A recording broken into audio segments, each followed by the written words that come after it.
Your college basketball weekend is here.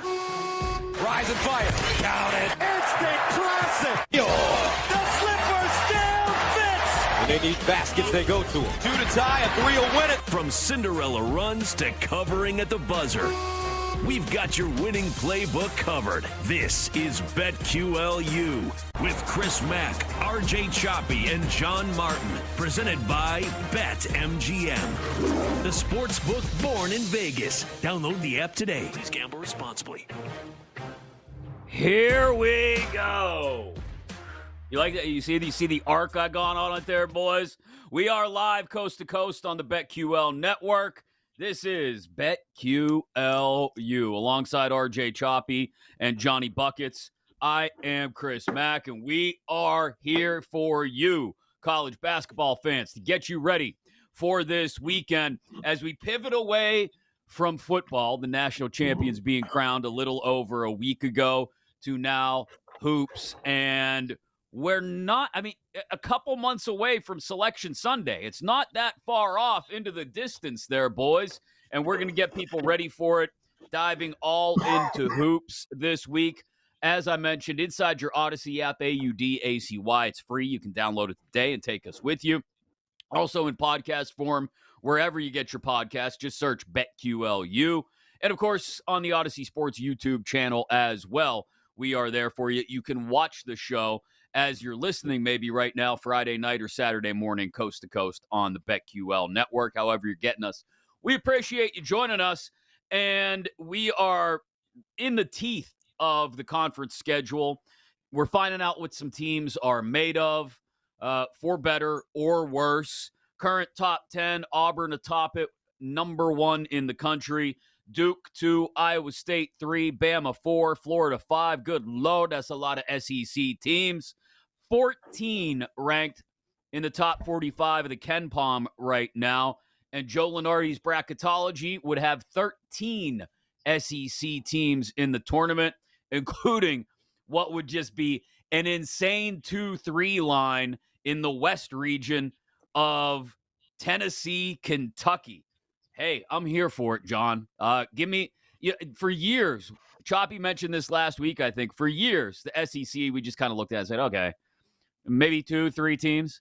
And the SEC is just ruling the landscape of college basketball right now. And it's not like it's top-heavy. There's depth in this conference. Yeah, totally. I guess they got to make up for they've given back a little bit of the football domain. Mm-hmm. So they got to come back in and take some basketball tax. I watch a lot of SEC basketball, obviously being here in Memphis, and like you said, 1 through 10, 1 through 11, you would say are all really good teams. You have teams even like Texas that are kind of down there. That Trey Johnson is a lottery pick, top 5 pick.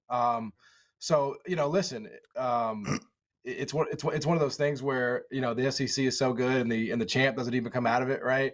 But just night to night,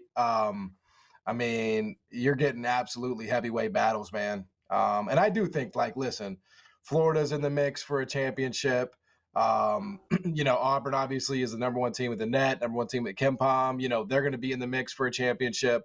So they have some real contenders here. Do I think we're going to have a 13 team SEC Sweet 16? No, but I definitely think I definitely think we're going to have probably a record-setting performance for them when it comes to the bids in that league.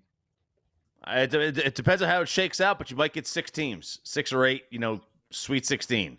You really might. It just depends on how it's all going to shake out. But the conference made a commitment to spend money on basketball, and just look at the coaches that they've got. You bring in, Buzz Williams goes to A&M, and Porter Moser goes to Oklahoma. Obviously OU comes over. Chris Beard is there. Bruce Pearl, Cal, Barnes, Oates, Poe. You got a litany of great coaches that are in this. And it used to be the way that it is in football, where, all the great coaches were in the SEC, and there still is. A ton of them. But they've ponied up the money. And they started ponying up the money in other sports. The SEC, when I was in college in Tennessee, the SEC in baseball was dead. Now it's the same thing. It's like the whole baseball tournament is basically SEC teams. And it's just the way it is. I mean, you follow the money, and if you have money to buy the coaches, then you've got money to buy the players. And now you can legally do it. Yeah, and Auburn, the heavy favorite, as John mentioned a couple minutes ago, minus 400 at BetMGM to win the SEC. Bama, bless you there, Johnny Bucket. Bless you. Bama at 4-1. And then Damn, man. I think flew across the room. I got to give you credit. You sound a hell of a lot better than you did last week. Last week, I got the feeling you were hanging on by a thread. Dude, I had to do some homeopathic stuff. There's no question about it. But I'm in mainline waters, and I'm basically all the way through. But yeah, man, it was with me. It was a companion, a bedmate, a bedfellow of mine for like 2 weeks. Loogie's now taking the paint off that wall. Yeah, we need to get like we need to get that clipped up, Zach. I'll post it on my Twitter. You know what I mean? Yeah. Zach's all over that. Like a Cooper flag 3. That thing it had arc, it had distance. That's right. Yeah. And it was. That's what Malawatch was doing the other night on the court. That's right. I mean, that's solid work. That was more than a loogie. That was. It was. Whoa, that was disturbing. I mean, as someone who spent the majority of his evening in an elementary school gym tonight before we hit the air, I mean, that was one of those things where the janitor goes and gets out a couple bags of sawdust and throws it down, and and nobody's coming back into the gym the rest of the night. But they give him some Gatorade towels. They got it cleaned up. Yep. So Auburn, the heavy favorites. Bama is right there at 4-1. If you're looking down the board, John, at anybody else in the SEC right now, given the numbers that are posted, is there some value on somebody else? I mean, like I said, it's a deep conference, so it's not out of the realm of possibility that somebody else could sneak up and take this. But there's some decent numbers on Florida, Kentucky. Yeah, I mean, I think Mark Pope has probably done the best job in the country, and I think it's kind of nuts that people sort of hold the Kentucky brand almost against him. He still had to go out there and recruit that roster. He still has to coach that roster every single game. I understand that the brand certainly helps him get players, but I mean, as I've seen and we've all seen, just getting players is not enough in college basketball, man. Like if it was, Rutgers would be a tournament team, but they're not. They're firmly out. And they have 2 top 5 NBA draft picks. You got to coach these guys, and you got to make sure they come together. And Mark Pope runs incredible stuff. I mean, Choppy knows very well. I'm not just saying that because of what they did this week. I mean, that was incredibly impressive what they did on the road as double-digit underdogs without Lamont Butler.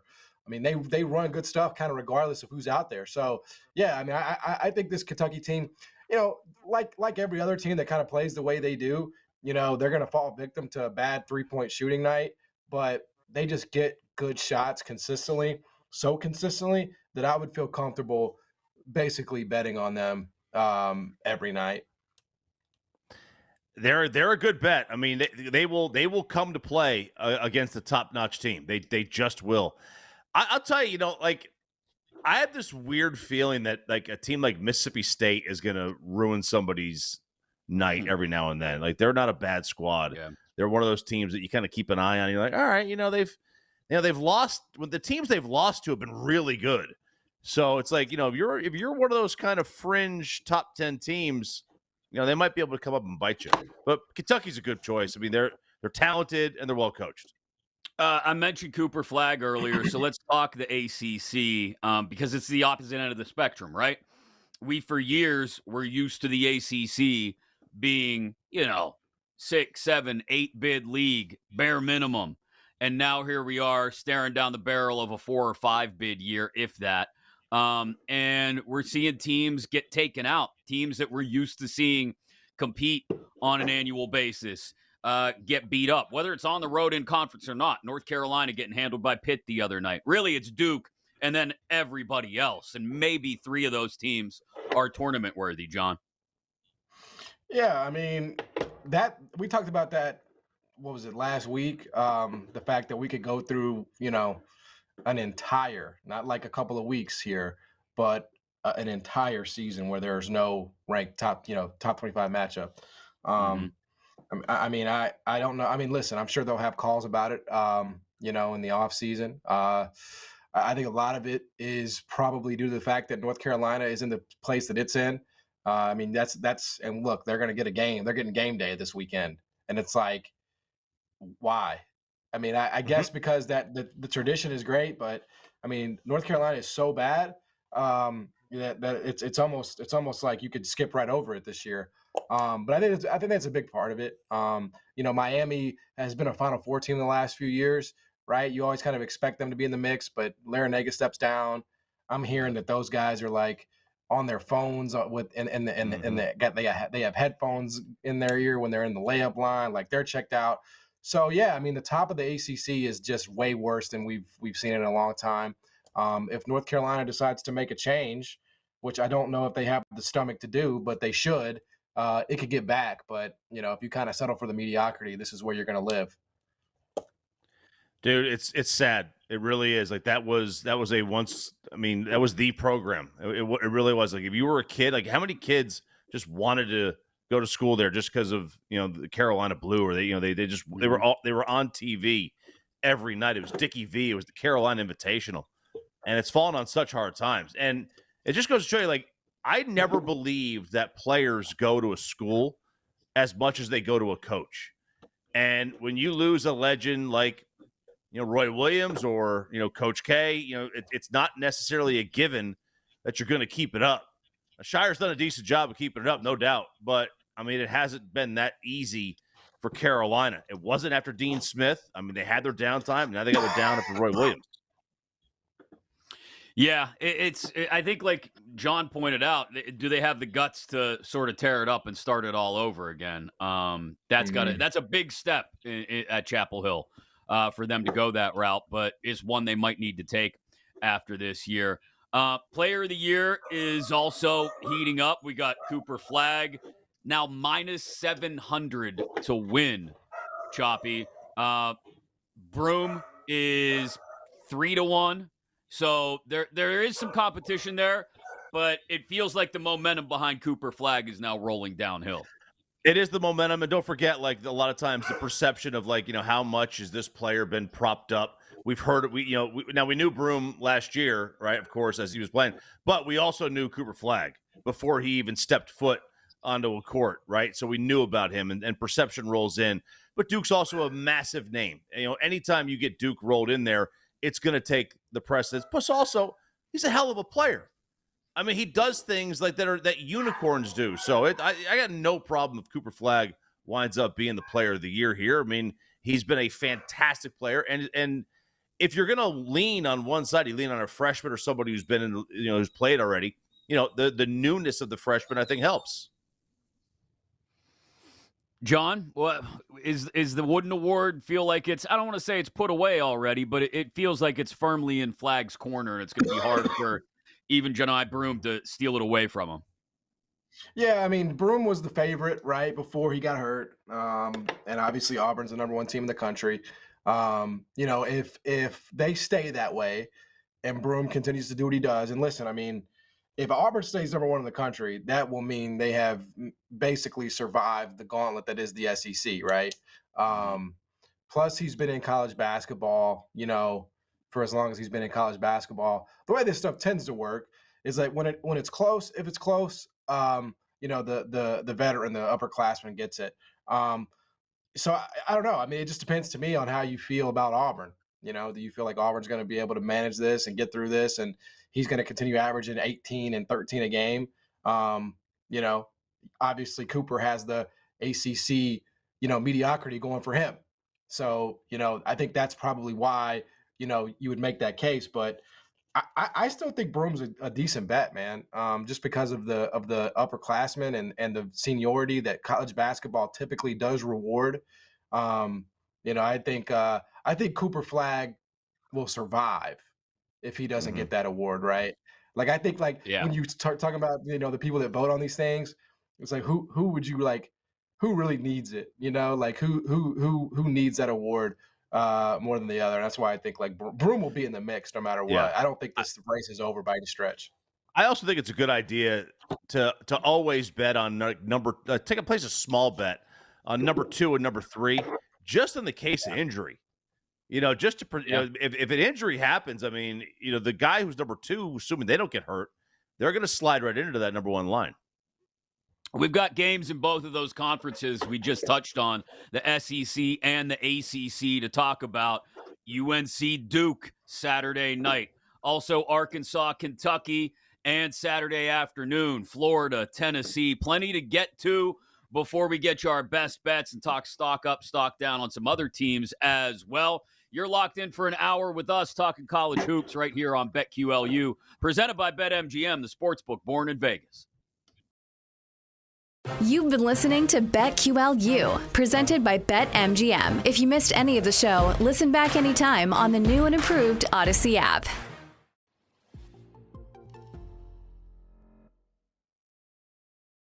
Are you ready, sir? Start your engines. Let's go. Astros money line versus the Marlins. Johnny Cueto, no thank you. Yeah. Oh, my goodness. How does this affect me personally? Which is absolutely bonkers to me. If you do the middle school math, is 117 yards per game that you gotta post each and every weekend. I knew it. Who has the upper hand? Do we think it's going to be the offenses, or do we think it's going to be the defenses? How about Saturday's game? Let's just throw a random game out here. Like, I don't want to put faith in NC State. There's a chance we'll lose outright. Who knows? Jinx is definitely not paying attention right now. He's just vibing to the music.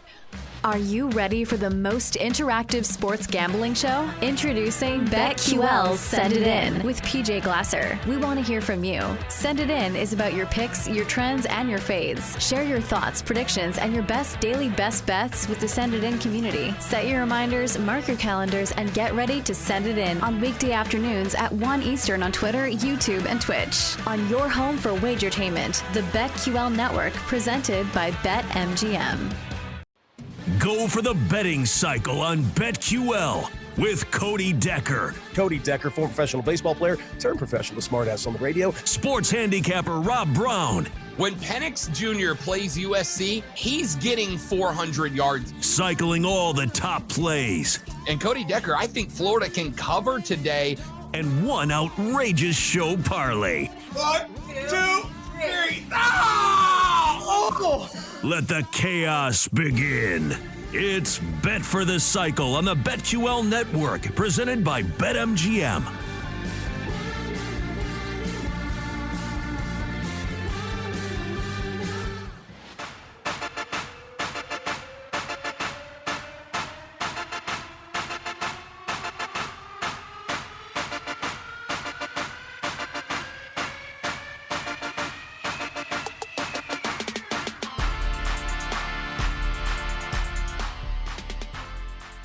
Some would say that maybe he'll be chasing Super Bowl MVP. Really makes me angry that, like, Knicks fans can't have anything. We've been bad for... I get it. Now it's, okay, 100% of attention on 9 million games tonight.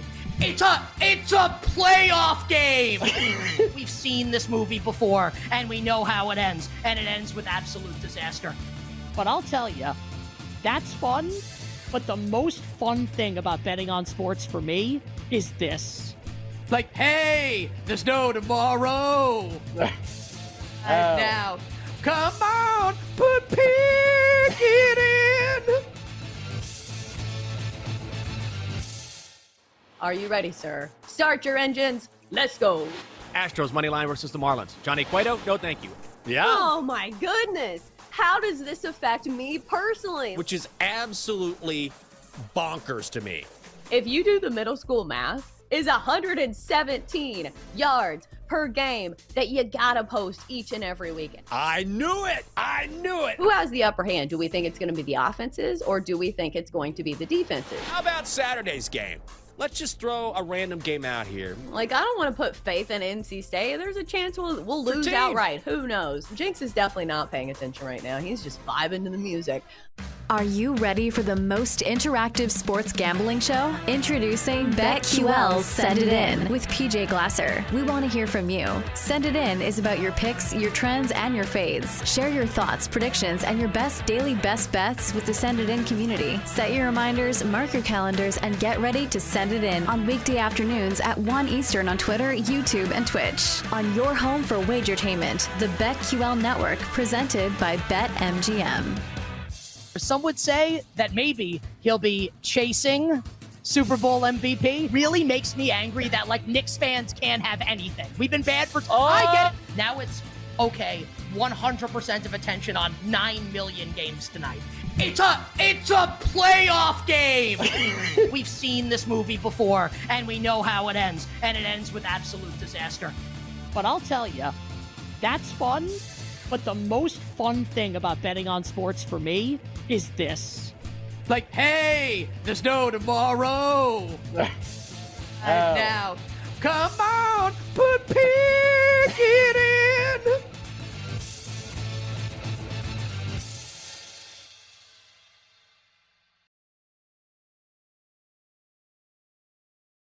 Let's get back to BetQLU, presented by BetMGM. And welcome back in live coast to coast every Friday night and Saturday morning on the BetQL Network. This is BetQLU, presented by BetMGM, the sportsbook born in Vegas. Alongside RJ Choppy and John Martin, I'm Chris Mack. We have got you covered. Some big ACC, well, the big ACC matchup of the weekend, of every year in the ACC, regardless of how good or bad UNC may be. We'll get into Duke, North Carolina in a couple minutes, plus a couple of huge SEC matchups as well I wanted to touch on. But we didn't get a chance to talk about, we've talked about them a couple times this year so far, but we've been so preoccupied with football that we haven't had a chance to really dive in on UConn, guys.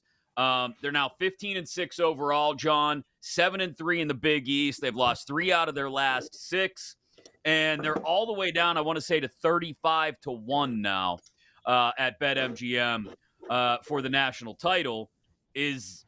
Is this the time to maybe buy yourself a little UConn, or are we totally out given just – I don't want to call it a meltdown. It's not quite meltdown. I mean, Hurley has had a couple meltdowns on the sidelines, but it definitely feels like this is nowhere near the same team that is coming off back-to-back titles. Well, it's not. That's why it feels like that.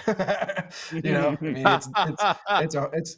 your assessment is correct there, my friend. Very I think Dan insightful by Hurley, me. Well, it is. I mean, your sniffer, man. You got your sniffer working. And the biggest reason why is they don't have Donovan Clingan. I mean, I think when you have a big man who can change shots and run the floor, the way that he was able to. I mean, I think that's just such an asset in college basketball that not a lot of teams have. I mean, he was a top 5 pick for a reason, top 6 pick for a reason. And you look around the country a year ago, I mean, there's not that many dominant bigs, right? Zach Edey went number 10 overall, was the Naismith Player of the Year. I mean, and then you have Clingan, again, you lose him, you take him out of the equation. You're what he was able to basically hide by being 7'4" was quite a bit. I mean, even if you have a defensive breakdown on the perimeter, like, it's fine because he's going to clean that stuff up. He's lurking back there. Well, Samson Johnson isn't half the player that Donovan Clingan is. And they've been trying to figure it out, and whether it's him or Terry Reed, doesn't really matter. Danny Hurley made a bet on his returners, and so far, looks like a bad one. I don't blame him necessarily, but you're not going to roll, the dice every year and hit 7s on the come out. You're going to eventually run into some resistance, and I think that's what's happened with UConn. Yeah, I'm not panicked about them. Like, are they clearly the favorites? I mean, absolutely not. And they don't have the same, aura of invincibility that they used to. But I mean, you're talking about like a 2-point loss to Memphis. They had a 1-point loss to Colorado, 2 points to Villanova, 4 to Xavier, 5 to Creighton. They're not finishing games. Old school UConn would finish those games. They would find a way to win them. They haven't. But, think of it this way. Is Dan Hurley not in the prime Coach Cal era where, there were kind of ebbs and flows throughout the season for Cal. It wasn't every year that they had, the greatest show on turf here, the greatest team. There were some ebbs and flows to Cal's seasons, and he didn't care what they did in January. As long as by March, they kind of were starting to, figure things out. Mid-February, figure things out. I mean, you want to bet against them? Like, if you were going to get a good number, you're going to throw a number on them. You're going to throw some cash down them because we've seen it happen back-to-back years. They haven't played a game within 10 points of the tournament. Yeah, that's the only thing that has me wondering if it's possible for him to turn it on down the stretch at just the right time. I'm inclined to not think so, based on all the reasons that John just laid out.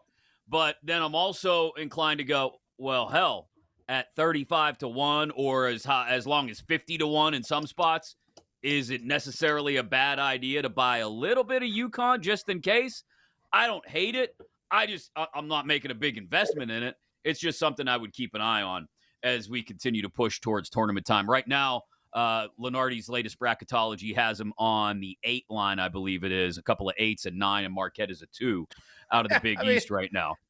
Could you imagine you're the 1 seed and you get through your first game and your second game is UConn? It's not. Well, how about this? Again, using Lenardi's bracketology, John, it would be Duke on the 1 line in the East region. Duke, UConn in the second round, anybody? Yeah, I'd take that right now, and I would bet a lot on Duke because the reality is that UConn has a talent deficit. I mean, that's you can be as well coached as you want, and obviously, like, Dan Hurley is a great coach, but they have you can't scheme a talent deficit. Now that's not meant to say that, like, they can't get a good matchup in the second round. And pull that off, right? Because they certainly can, but it's going to depend on the matchup itself, and as it always does. But I mean, hell, they got to get out of the first round, fellas. Hell, they got to make the tournament, fellas. Yeah. I mean, I'm just saying, there's a long way to go. There's a long season, and look, they'll make the tournament. I mean, I'm being a little hyperbolic there, but still, before we start talking about them, making a run, I mean, they got to string some wins together here in the regular season. Yeah, it's a fair point. They got to get it together before we start talking about them maybe heating up down the stretch and into the tournament. Let's talk about some specific games. We will mention, since we've talked about them a couple times already, Duke, UNC in just a couple of minutes. But let's start with the noon Eastern tip on Saturday. Number 5, Florida. Number 8, Tennessee. Spread going to be within a bucket on this one. Tennessee's lost their last 2 after losing at home on Tuesday to Kentucky. We touched on that one. They've lost 4 of their last 7. Choppy, your boys lost to Tennessee earlier this year. Their first loss of the season was to Florida a few weeks ago. You feeling any better about them now? No, absolutely not. They can't shoot. They don't know what the bottom of the basket looks like at this moment. That's the problem. Zakai Ziegler's the heart and soul. He can't shoot. Chaz Lanier was on fire earlier in the year. He can't shoot. It's just the reality of it right now. They have gone into a pretty massive slump. I don't know how to feel about this. Like, I don't think they're still a good basketball team, and they ran into a Kentucky team that played a great game of basketball, and Tennessee missed a ton of threes, and I mean a ton, and they keep jacking them. I mean, they keep jacking them up left and right. So I don't know if they're gonna eventually all gonna start hitting, but I'll tell you this: that total of 139-ish is just winking at me right now. It's a girl across the bar that just keeps winking at me big time. Because I'm like, I mean, Tennessee they're not a high scoring team. Someone's gonna have to get into the 70s here if you're gonna hit that number. I don't know that happens. So I kind of am digging the under. Ooh. I've seen too many SEC games decide to take off, John, and the scoreboard get lit up, that I'm going under that number on Florida, Tennessee. I don't know about you. Yeah, I mean, this is obviously get back spot for Tennessee, which scored 12 points in their first meeting on the road in Gainesville. Close. So, I think, and I think Florida had 73 in that one. So, yeah, I mean, I think, Tennessee's kind of hit a little bit of a rough patch here. Again, it's all relative because it's the SEC, but I think this is the number 2 defense in the country. They were number 1 before the Kentucky game. They're going to absolutely be hell bent on making sure Florida has a terrible day. So if you believe that Tennessee is the defense that they're rated to be, then yes, I would say the under is a good look there for sure. Before we get to North Carolina Duke, let's talk about the game that it kind of serves as an appetizer for. Saturday night, 9 Eastern, John Calipari makes his return to Lexington, boys. Arkansas 12-8, just that one win in conference play so far. It's going to be something to watch this just for the atmosphere. Spread's probably going to be double digits. I don't know if I'd touch this one. I'm more just, I'll be honest, John, I'm more just interested in watching it just for the theater of it all. Yeah, I mean, we got something kind of similar to this, right? When Ed Cooley went back to Providence, but and they're still giving him the business for that one. So that's probably the closest thing we have. I guess Texas and Chris Beard played last night, but again, I think that was in Oxford, so a little different. This will be interesting. What kind of reaction does Cal get? Because Kentucky fans wanted him gone. I mean, yeah. It wasn't like he left and everybody cried in their Cheerios. It was like, whew, finally we kind of we found a way out of that situation without having to pay him a bunch of money to fire him. And so I think there's a chance that this is maybe less vitriol, right, than you might expect. I mean, I could be wrong. I don't want to speak for Kentucky fans, but it just feels like this is one where you're, you kind of celebrate you celebrate the times you had, the championship that you won, the runs you made, and you appreciate the guy you got now because honestly, he's an upgrade. Ooh, okay, yeah, he's an upgrade for this team, right? Yeah, because right now he's an upgrade, but. So I live in DFW here, and the Cowboys are going through the same thing with McCarthy. I know where you live, man. I know where you live. You know my address. I mean, the Cowboys were through the same thing this past month with McCarthy. Like, Brian Schottenheimer's not a better coach, but the fans wanted McCarthy gone. The fans wanted him out, and it's the same situation. Like, they wanted Cal out, and Cal did more. Won a championship, but I also know a lot of Kentucky fans that weren't thrilled, oh man, we got Mark Pope. Oh baby.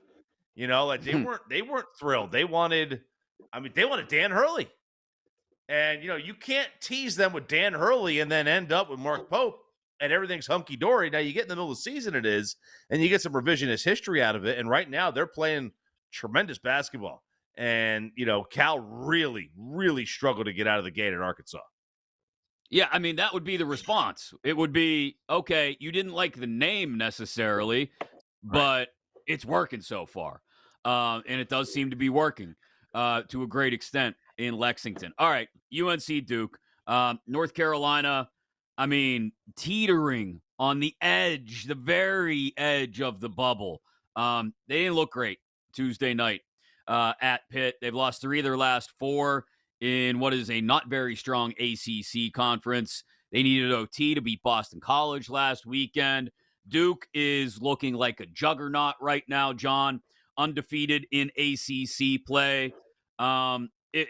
This thing, I don't know how far out the number will get, but if it starts at 15.5, 16.5, I wouldn't be surprised to see this thing get pushed out another couple points. Yeah, I mean, it's hard to get behind North Carolina, man. They just don't have anything going at all. They have injury right now to Jalen Washington that they're dealing with. They're young. RJ Davis, you could tell me he used to be an All-American, but I'm like, yo, where is that guy? Where is All-American RJ Davis? Because I ain't seen him, and I've been looking. Obviously, this is an absolutely huge number to be laying in this game specifically.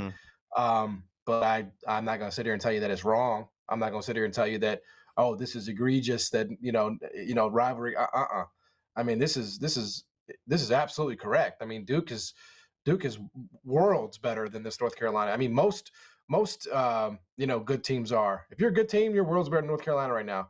Because I don't know what the fix is. I could see the young guys really having a hard time in this one. So it's correct. And yeah, I think it probably goes out before it comes back in. Choppy. All right. Yeah, all right, man. I'm good. All right, man. Yeah. Good. He's hanging in there. He's fighting a good fight, Chop. Yeah, I love it. I love it. It's a huge number in this series. Like, that's the thing. Like, when was the last time this series had a number this big? It's I mean, that doesn't happen. And if it goes off with that number, I can't imagine taking that. I really can't. I just don't imagine these rivalry games. They are much, much tighter. Even when one team is up and one team is down, they're generally much tighter than, especially that one. There's a handful. Maybe not back in the Shane Battier days when they won like 5 in a row, and 3 of them in 1 year. But I would stay away from it. But I would not imagine that I would take Duke minus the 16. No, it is. It's too big a number in a rivalry like this, but at the same time, I don't think anybody's running to the window to bet UNC. Even with that spread, but the way they played, I wouldn't feel that great about it. Even with John's lungs, I probably wouldn't bet it. Right. They're getting better every day. Yeah, sounds it, man. We'll get you our best. It's merciless. We'll get you our best bets for the weekend in just a minute and talk stock up and stock down on teams who you're in or out on as we continue to roll here, getting you ready for a big weekend of college hoops. Alongside RJ Choppy and John Martin, I'm Chris Mack. This is BetQLU, presented by BetMGM, the sportsbook born in Vegas. You've been listening to BetQLU, presented by BetMGM. If you missed any of the show, listen back anytime on the new and improved Odyssey app.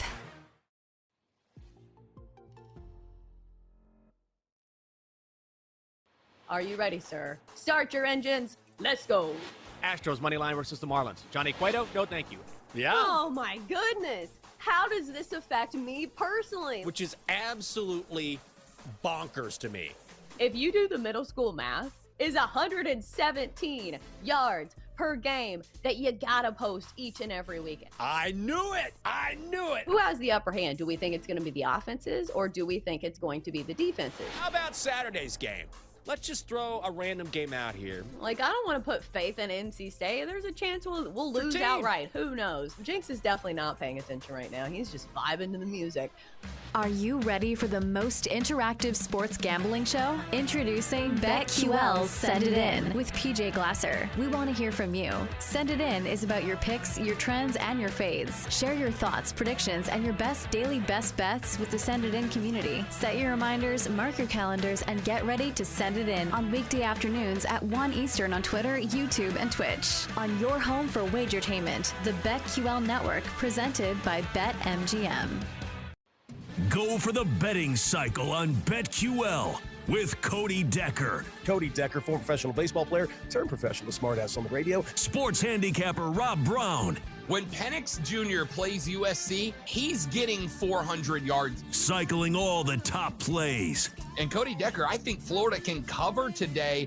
And one outrageous show parlay. 1, 2, 3. Oh! Let the chaos begin.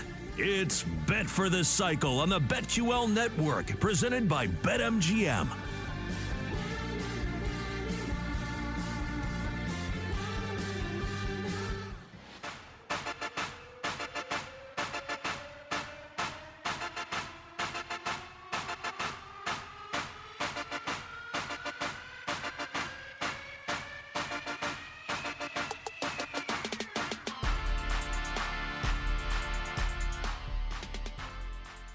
Some would say that maybe he'll be chasing Super Bowl MVP. Really makes me angry that, like, Knicks fans can't have anything. We've been bad for... I get it. Now it's okay, 100% of attention on 9 million games tonight.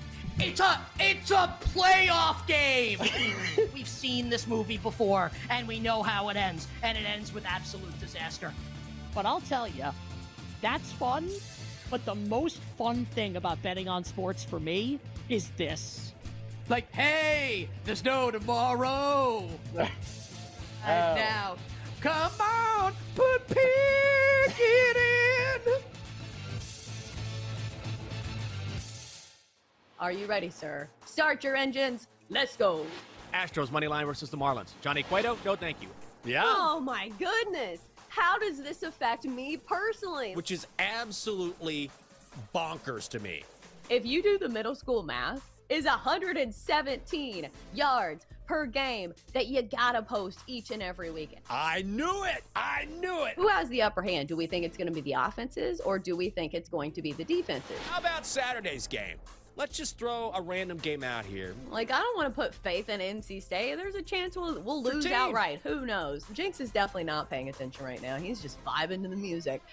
Are you ready for the most interactive sports gambling show? Introducing BetQL's Send It In with PJ Glasser. We want to hear from you. Send It In is about your picks, your trends, and your fades. Share your thoughts, predictions, and your best daily best bets with the Send It In community. Set your reminders, mark your calendars, and get ready to send it in on weekday afternoons at 1 Eastern on Twitter, YouTube, and Twitch. On your home for wagertainment, the BetQL Network, presented by BetMGM. Some would say that maybe he'll be chasing Super Bowl MVP. Really makes me angry that, like, Knicks fans can't have anything. We've been bad for... I get it. Now it's, okay, 100% of attention on 9 million games tonight. It's a playoff game. We've seen this movie before, and we know how it ends, and it ends with absolute disaster. But I'll tell you, that's fun. But the most fun thing about betting on sports for me is this. Like, hey, there's no tomorrow. And now, come on, put Pickett in.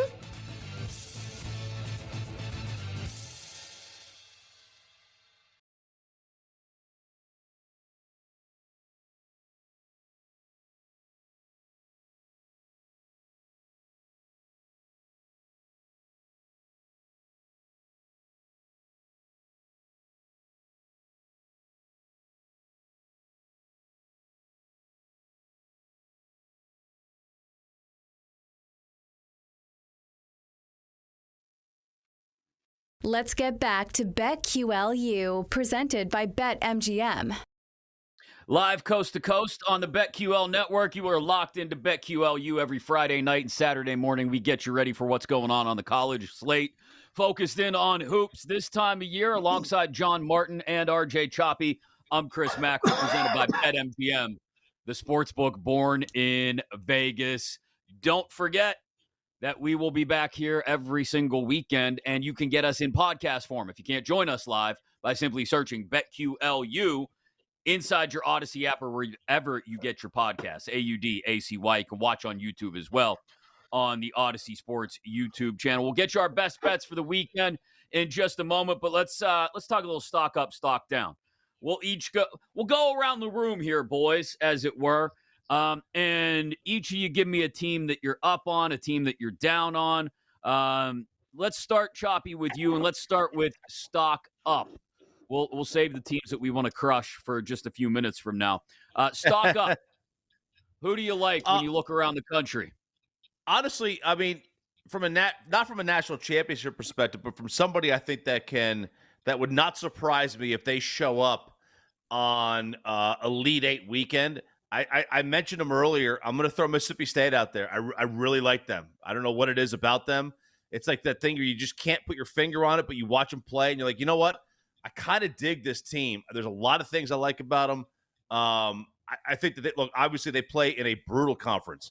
They are going to be absolutely battle tested, and this is all based on draw, right? It's all about the draw. This tournament's not about who the best team is. It's all the draw. I would not want to face them. I really would. I think they're a solid team. That they're well coached. Big stock up, Mississippi State. Mississippi State. John, stock up. Who are you in on right now? I'm gonna say Illinois. I know they're dealing with the injury to Visic there inside, but I just love every time they take the floor, just how great that offense is. I think the reps to Morez Johnson are going to help quite a bit. The backup big man there, he's young, he's a freshman, but I'm a big believer in Boswell at that point guard position. Obviously, with Yakachonis there, filling it up from deep. I think that's a team that they'll take some bumps just because they're in the Big Ten, but I absolutely believe that they got a chance to make a Final Four type of run. I like that look, even though I don't like the way Illinois is looking right now. They're another team that I feel like could get their mess together just in time for the tournament and just in time to go on a run. So I do like that look by you, John. I'll tell you a team that I'm not breaking any news here. They've won 7 in a row, and they're all the way down to like 125 at BetMGM, 120 at a couple other shops. We're right around that number to win their conference. But I think you got to love what St. John's is doing. 3rd in the country in defense. Kadari Richmond is starting to heat up. Double digits in each of his last 4 games. And like I said, a 7-game winning streak. And more so, I think the issue for me with St. John's is the number's only going to go down, I would think, because they've got Providence this weekend. Next week, UConn following a home game against Marquette. They go 3-1 over their next 4 because they got Villanova as well, which is very realistic.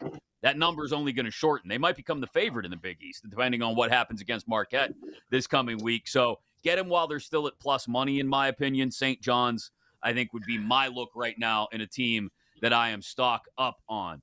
Team that you may or may not be stocked down on. Choppy, who are you looking at right now saying, I am out, I am not buying this team? My team. Tennessee. I don't know. Now, look, they've played a brutal schedule. They really have. I mean, you've had Auburn, Florida on the road, Kentucky, and the Vandy on the road. Vandy just gives people problems in Nashville just because the way their setup is. But, I mean, look, you're supposed to beat those teams when you're a title contender, or at least beat one of them. They played well against Auburn, could have won that game. I don't even think they knew the game was scheduled when they played Florida. And then Kentucky, that you can't lose back-to-back games at home to them, which they beat you last year in the last game of the regular season. I'm stocked down. Doesn't mean that they can't do well in the tournament and wake up and it's the Sweet 16, Elite 8, but I can't be sitting here saying, dude, title, give it to me. Yeah. John, stock down. Who are you out on right now? Their arrow's not pointing down yet, but I think it will begin to point down. And me being the visionary that I am, you'll say, damn, True. John, you got that one right. You nailed it. It's Marquette. The reason why is I think they're really thin. Obviously, they have an All-American guard there in Cam Jones. But you get past that, I mean, they have like maybe 3 or 4 other guys that actually play for them. I mean, they're just not a deep team. And the other thing about Marquette, like, look at who they still got to play. They got to play UConn twice. They got to play St. John's twice. They got to go to Creighton. They got to go to Villanova. So they really have not played anybody of real strength in their league. And they're kind of just getting by DePaul, just getting by Georgetown, having to come back from a halftime deficit against Butler, lost to Xavier. So their reality is going to catch up with them here very soon. And again, they're 9th right now in the AP, but I think we look up in, a month from now, it's going to look a lot different for them. Yeah. There's a couple teams that I think I'm out on right now that I don't have a lot of faith or trust in. I'll start with Wake Forest. In what is a very weak ACC, this team cannot do the one thing that you have to do to get hot, especially in the postseason, and that's hit a shot from beyond the arc to save their lives. They are under 30%, 28% from 3. It's bottom 15 in the country, and a loss to Duke is excusable. I guess you could say a loss to Louisville is excusable too, but if you're if you're going to be one of those teams that's one of the 4 or 5 to come out of the ACC, that Louisville game, you've got to look better. You've got to be able to hit the 3, and they just can't. So Wake Forest, I am stocked down on.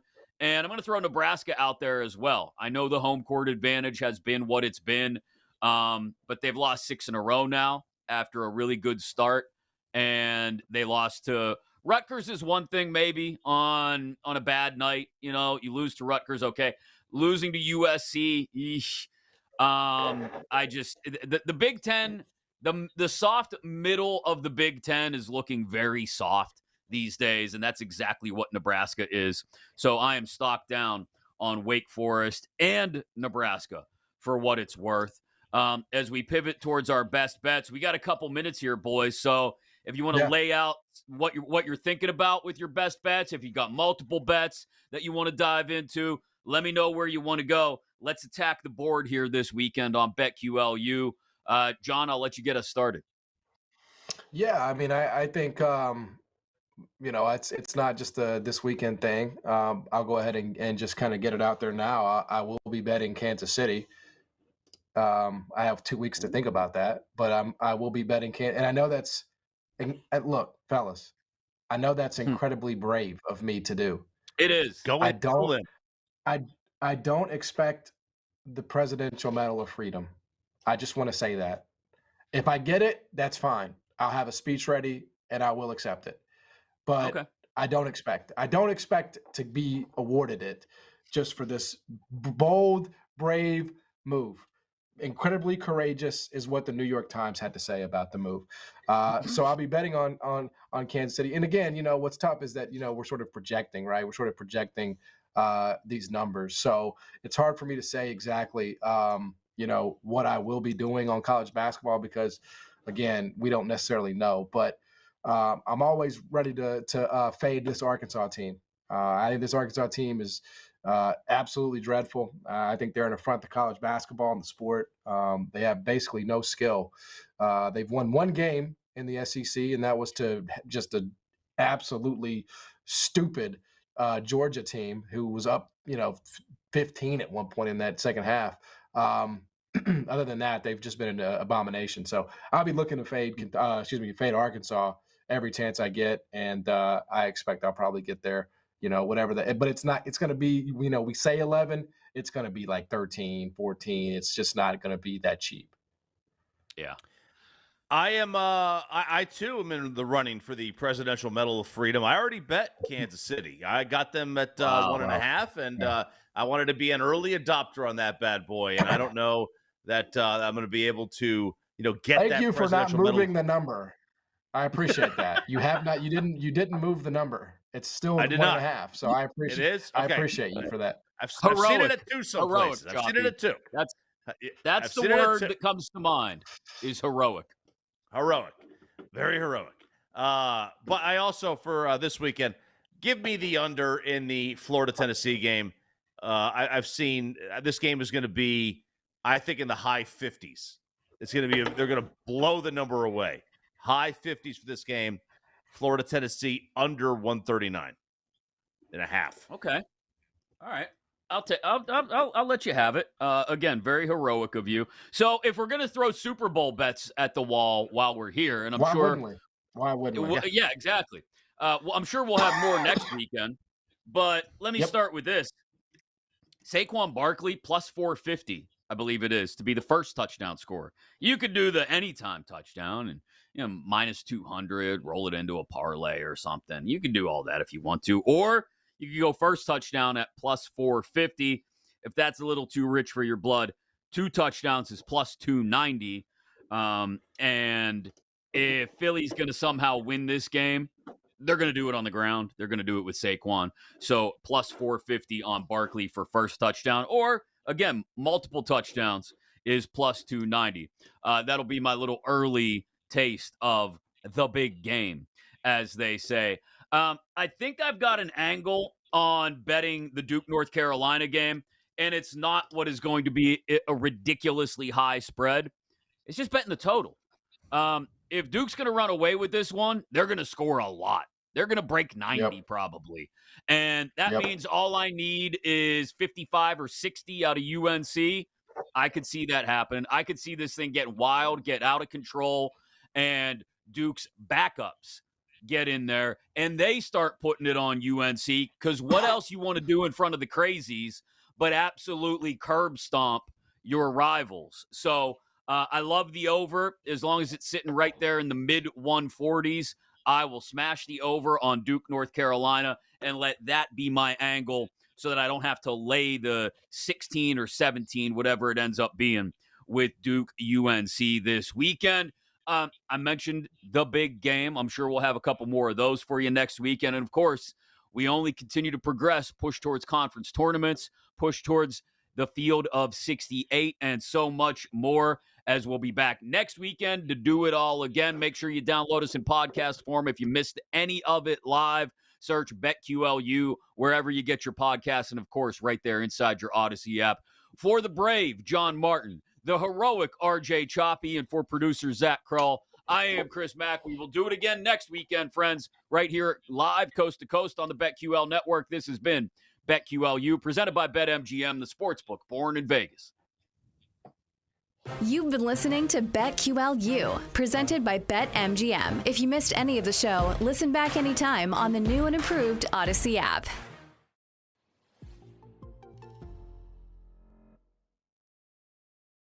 Are you ready, sir? Start your engines. Let's go. Astros money line versus the Marlins. Johnny Cueto, no thank you. Yeah. Oh, my goodness. How does this affect me personally? Which is absolutely bonkers to me. If you do the middle school math, is 117 yards per game that you gotta post each and every weekend. I knew it. Who has the upper hand? Do we think it's going to be the offenses, or do we think it's going to be the defenses? How about Saturday's game?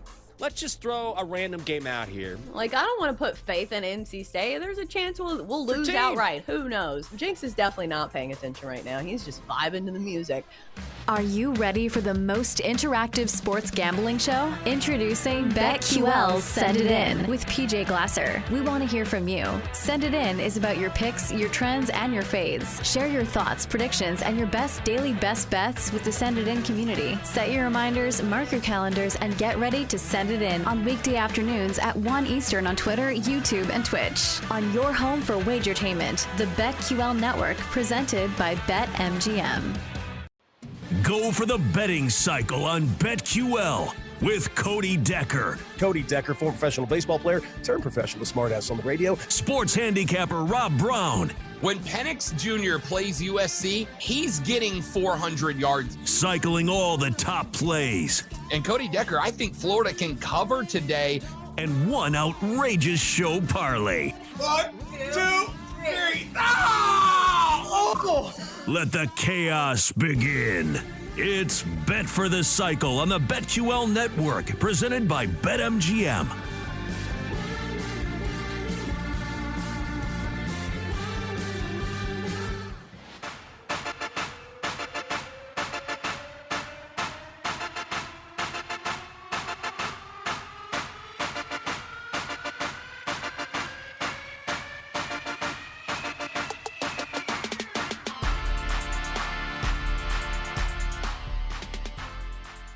Some would say that maybe he'll be chasing Super Bowl MVP. Really makes me angry that, like, Knicks fans can't have anything. We've been bad for... I get it. Now it's, okay, 100% of attention on 9 million games tonight.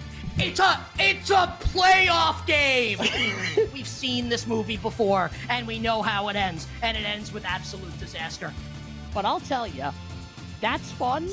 But the most fun thing about betting on sports for me is this. Like, hey, there's no tomorrow. And now, come on, put Pickett in. Are you ready, sir? Start your engines. Let's go. Astros money line versus the Marlins. Johnny Cueto, no thank you. Yeah. Oh, my goodness. How does this affect me personally? Which is absolutely bonkers to me. If you do the middle school math, is 117 yards per game that you gotta post each and every weekend. I knew it. Who has the upper hand? Do we think it's going to be the offenses, or do we think it's going to be the defenses? How about Saturday's game? Let's just throw a random game out here. Like, I don't want to put faith in NC State. There's a chance we'll lose outright. Who knows? Jinx is definitely not paying attention right now. He's just vibing to the music.